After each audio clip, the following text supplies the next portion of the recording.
She read it twice. Then she set it down on the kitchen table and didn't say a word. That image, my daughter sitting at that table, hands flat on the paper, eyes somewhere far away, is the one that stays with me. Not the argument, not the lawyer's office, not even the moment my son-in-law opened the folder and went quiet. It's that image of her. Melissa. No, her name is Claire. My Claire. Sitting at that table like she was trying to hold herself together with both hands, but I'm getting ahead of myself. My name is not important. What matters is that I'm 63 years old. I live alone in a 3-bedroom house in Raleigh, North Carolina, and I have a granddaughter named Lily who will turn 7 in April. She likes dinosaurs, specifically the Ankylosaurus, because, and I quote, "It has armor and a club tail. Grandpa, it doesn't need to run away from anything." She told me that the last time I was allowed to see her without permission. I should explain what I mean by that. Claire is my only child. Her mother, Diane, passed away 11 years ago. Breast cancer, caught late, gone fast. It was the kind of loss that hollows you out and then slowly, quietly, fills you back up with something different. Not the same as before, just different. Claire was 24 when it happened. I watched her grieve and grow up at the same time, and I was so proud of her, I didn't know what to do with it. She met Brandon about 2 years after that. He was good-looking, confident, the kind of man who walks into a room and immediately figures out who's in charge. I noticed that about him early. I told myself it was a good quality. Ambition, drive, leadership. I was wrong about what I was seeing. They married 3 years later. I paid for the wedding, not because they asked exactly, but because Diane and I had always planned to. There was a savings account we'd started when Claire was 12, $52,000. I wrote the check and didn't think twice about it. It was the last thing Diane and I had planned together, and giving it felt like honoring her. Brandon shook my hand at the reception and said, "You're a good man, Richard. That's my name. Richard, or Dad to Claire, or Grandpa to Lily." Brandon never called me anything after that. The first year of their marriage was fine. I'd come over on Sundays. Claire would cook. She makes this roasted chicken with rosemary and lemon that Diane used to make, and every time she puts it on the table, I have to take a breath, and we'd eat together, and Lily wasn't born yet, but life was good. Quiet. Healing. Then Lily arrived, and everything shifted, not right away. The first year with the baby, Brandon was almost warm. He'd let me hold her, show me her milestones, send photos. I drove down from Raleigh to their place in Charlotte every other weekend. 4 hours round trip. I didn't care. She was worth every mile. It started small, the way these things always do. He started mentioning, casually, that the visits were a lot for Claire, that she needed rest, that having company over stressed her out. I started calling ahead more. Then I started asking permission, essentially, even if I didn't frame it that way. I'd text Claire, but she'd check with Brandon first. I could tell by how long it took her to respond. Then one Sunday, I arrived and Brandon answered the door. Claire was upstairs with Lily. He said they were napping. He didn't invite me in. I stood on the porch of a house where my granddaughter lived and waited while he checked. He literally went back inside and checked, before stepping aside to let me in. I sat in their living room and heard Lily awake upstairs the whole time. I didn't say anything. I was afraid of making it worse. Over the next several months, the rules accumulated. No drop-in visits. Visits limited to 2 hours. Lily couldn't stay overnight at my house anymore. Brandon said it disrupted her routine. I wasn't to bring gifts without clearing them first. I wasn't to discuss family matters with Claire without Brandon present. That last one is the one that finally told me exactly what I was dealing with. I talked to my brother about it. He said, "Richard, that man is isolating her." I'd read enough by then to know the word for it. I just hadn't wanted to apply it to my family. Claire, on the phone, was always reassuring. "He means well, Dad. He just has boundaries." She sounded tired. Not unhappy, or at least not in a way she recognized yet. Just tired in that specific way people get when they spend a lot of energy managing someone else's moods. I kept showing up, kept calling, kept sending Lily books in the mail because Brandon hadn't said anything about books yet. Then came October. I remember the exact date, October 14th. A Tuesday. I know because I'd just gotten back from my cardiologist. Routine checkup, nothing serious. And I had a missed call from Claire. When I called her back, she didn't answer. Brandon did. He said he'd been meaning to talk to me. Said things had been stressful. Said he and Claire had discussed it, and they felt that my visits were becoming too frequent and emotionally overwhelming for the household dynamic. He used those words. I wrote them down afterward because I couldn't believe I'd heard them. I asked him what he was proposing. He said that going forward, visits would need to be scheduled at least 3 weeks in advance, that I would be limited to 1 visit per month, maximum 2 hours at their home only, and that going forward, he felt it was only fair that I contribute financially to what he called the cost of hosting and childcare coordination. I said, "I'm sorry." He said $400 per visit. $400 per visit. $400 per visit to see my granddaughter. I was standing in my kitchen. I looked at the refrigerator where I had a photo of Lily and me from last Easter. She was wearing bunny ears. I was wearing a pair she'd put on my head. We were both laughing. I said, "Brandon, I need you to hear me clearly. That is never going to happen." He said, "Then I think visits are going to be on pause for a while." I hung up.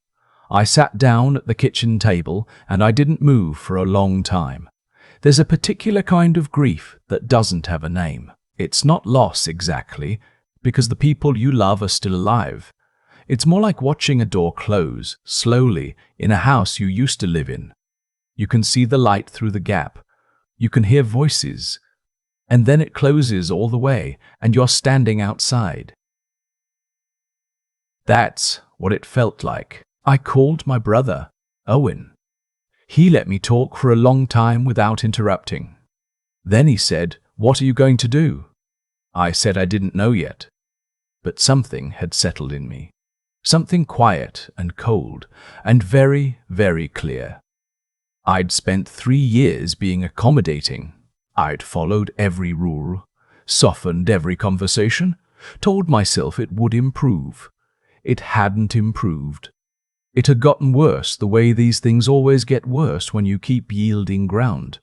Not because the person demanding it is satisfied, but because they're not trying to reach an agreement. They're trying to establish control. Brandon had made one mistake. He'd put a dollar amount on my granddaughter. I didn't call him back. I didn't argue. I didn't send a long email. I've watched enough people make that mistake. Sending the emotional message, giving the other person ammunition, letting yourself be painted as unstable or aggressive. I wasn't going to give him that. Instead, I called a family law attorney named Whitfield. I'd gotten his name from a colleague whose sister had gone through a custody dispute.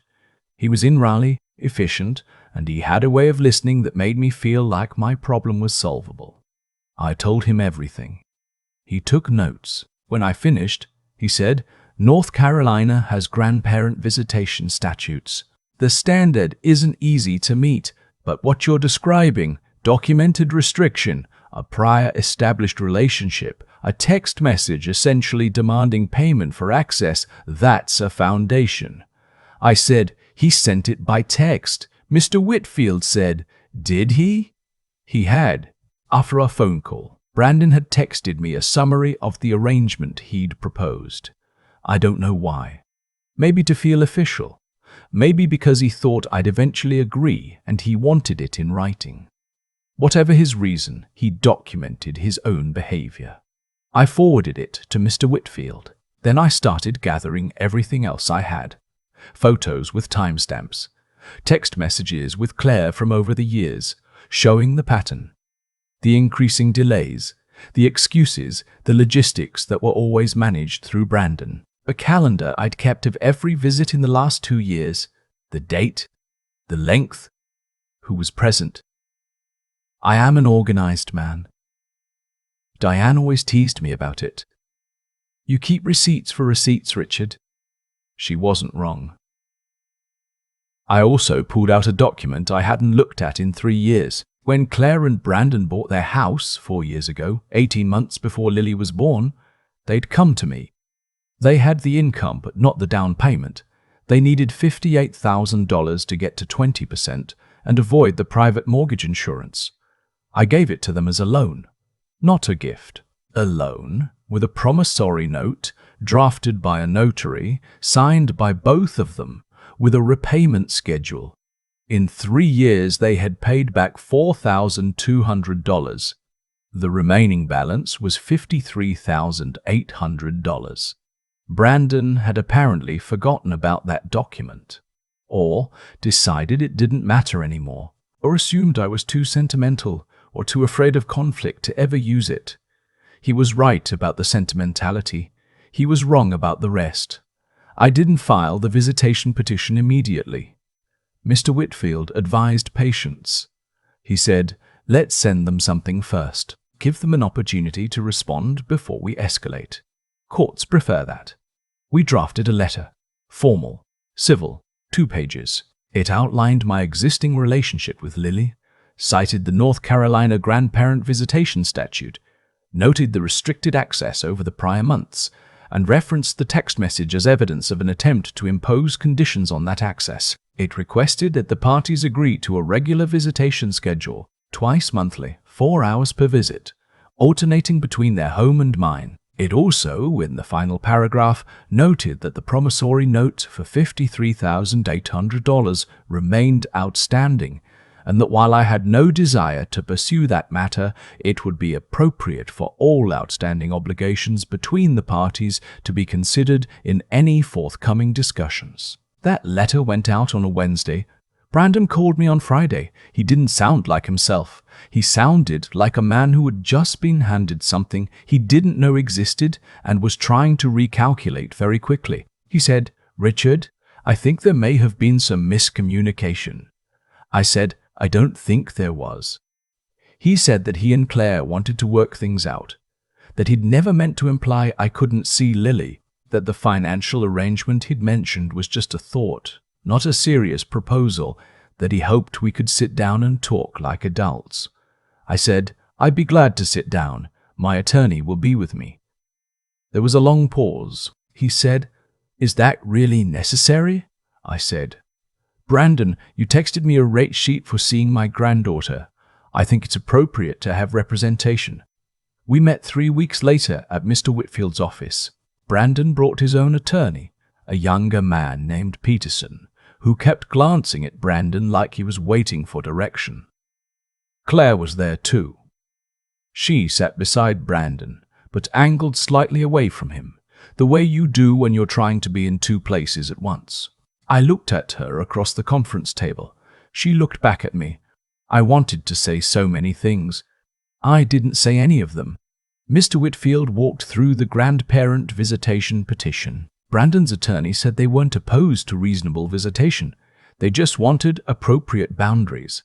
Mr. Whitfield said the petition defined those boundaries clearly. Then Mr. Whitfield set the folder with a promissory note on the table. Brandon looked at it for a long moment. His attorney leaned over, and they had a whispered exchange. The room was very quiet. I watched Brandon's face do something complicated. He'd walked in here as a man making demands. He hadn't expected to be the one answering them. We left that meeting with a signed agreement, twice monthly visits, 4 hours each, alternating locations with provisions for holidays and Lily's birthday. A repayment schedule for the promissory note was also agreed upon, $500 a month starting in 60 days. I didn't celebrate. I drove home and made dinner and sat at the table and thought about Diane. She would have handled this differently. She was better at confrontation than I am, cleaner, quicker, less inclined to absorb punishment before responding. She once told a neighbor to remove his fence from 2 inches onto our property and had it done by the end of the week. I stood in the kitchen watching through the window, quietly amazed. I like to think she would have approved of how I handled this. Not the conflict. She never liked conflict, but the patience, the documentation, the understanding that some problems don't respond to kindness and do respond to clarity. I think she'd have put her hand on my arm and said, "Took you long enough, Richard." She'd be right. The first visit after the agreement was on a Saturday in February. Cold, bright, the kind of winter day in North Carolina where the sky is the clearest blue you've ever seen.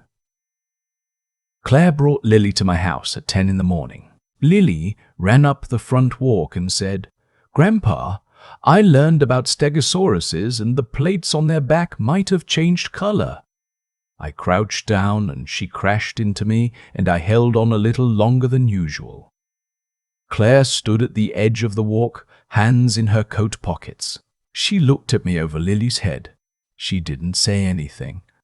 I didn't say anything. Some things don't need to be said yet. We'll get there. I still have the folder. The promissory note, the letter, the signed agreement, the text message from Brandon with his rate sheet. I keep it in my filing cabinet behind a tab labeled simply Lily. Some evenings I take out the photo from the refrigerator. The one from Easter, the bunny ears, both of us laughing, and I prop it against the fruit bowl on the kitchen table. I eat my dinner. I look at her face, and I think, I will always show up for you. No matter what it costs. No matter what anyone puts in the way. That's not a threat. It's not even a promise. It's just the truth. The only truth that's ever mattered. I've been thinking a lot lately about what it actually takes to protect someone you love. Not the dramatic version, not the raised voice, not the slammed door, not the speech you rehearse in the shower at midnight. The real version, the quiet, unglamorous, document everything version that nobody makes movies about. When Brandon told me I'd have to pay $400 a visit to see Lily, something in me went very still. Not cold, exactly. More like settled. Like when a storm finally arrives after days of pressure building in the air. You're not happy it's here, but you're done waiting. I think about the years before that phone call. How many times I softened my voice, rescheduled my visits, waited an extra day to text, told myself that keeping the peace was the same as keeping the relationship. It wasn't. I understand that now. Keeping the peace when someone is taking ground from you isn't kindness. It's a slow surrender you don't notice until the door is mostly closed. Brandon didn't invent himself overnight. He became who he was in that marriage, in that house, in part because every time he pushed, someone moved. Claire moved. I moved. His attorney, I suspect, had seen men like him before, the kind who confuse compliance for consent and assume that patience means weakness. He was wrong about that last part. There's something I believe, not because anyone taught it to me, but because I've lived long enough to watch it play out. The choices a person makes, consistently, over time, build the reality they end up inhabiting. Brandon spent years making choices, small ones, then larger ones, that treated the people around him as pieces to be managed rather than people to be respected. That's not a judgment. It's just what I observed. And what I observed is that those choices had a weight to them. They accumulated. They produced a reckoning he genuinely did not see coming, because he'd never imagined I was the kind of man who kept records. I am exactly that kind of man. Diane knew it. Owen knows it. Claire is starting to remember it. What I want to say, and I'm still figuring out how to say it cleanly, is that integrity is not a feeling. It's not waking up one morning and deciding to be a good person. It's the folder in the filing cabinet. It's the promissory note you never wanted to use. It's the attorney's number you write down and sit on for months, hoping you'll never need it. It's doing the quiet, boring, careful work of being someone who cannot easily be dismissed. And resilience, real resilience, is not bouncing back fast. It's staying in the room long after you wanted to leave. It's driving 4 hours to see a granddaughter for 2 hours and driving back alone and doing it again the next time they let you. It's absorbing the diminishments without letting them diminish you, all the way down. Lily doesn't know any of this yet. She's 6. She knows dinosaurs and Saturday mornings and that her grandfather will always show up when he says he will. That's enough for now. The rest she'll understand when she's older. Not because I'll tell her, but because she'll see it. Children see more than we think.